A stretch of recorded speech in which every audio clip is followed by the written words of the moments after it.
Ganito pa ganun mga tropa, hinintay ko mapisa yung ni-incubate ko na itlog para actual nyo makikita mga tropa.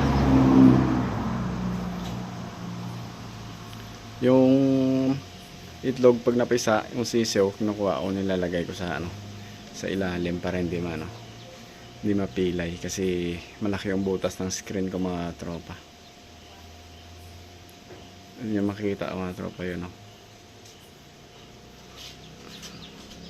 yun, yan, malapit na siya.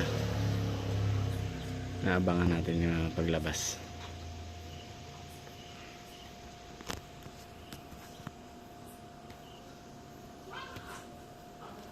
Tapos yung kasunod ng mga tropa ko, marami kat ito sa bungad, dami ng crack.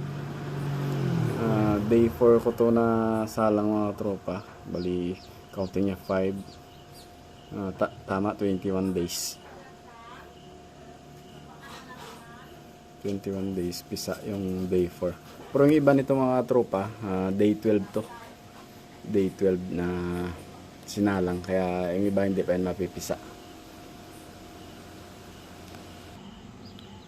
Bali nilalagyan ko talaga to mga tropa ng screen para pag napisa ang itlog hindi mahulog yung sisiw.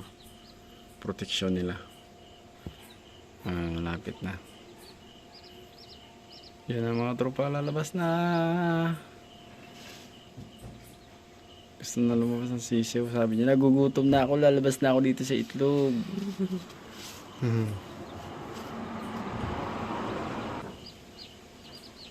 Ayan na, lumabas na talaga siya. Ayan na, lumabas na talaga siya. Ayan na siya.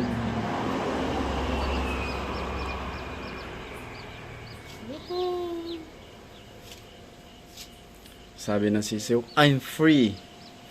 Nakalabas na ako sa kulungan na itlog. Gasamo ang Ilonggo ko Tagalog mga tropa. Bali, ito mga tropa yung dalawang unang napisa. Ito yung isa, tapos ito isa. Pagka natuyo na yung niyan, pag natuyo na yung mga balahibo niya, ililipat ko siya dito. Dito ko mga tropa nililipat yung mga bagong pisa na sisiw ko. Yan. Hindi ko pa sila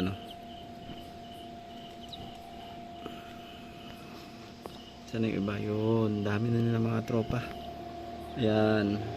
6 na yung napisa dito mga tropa.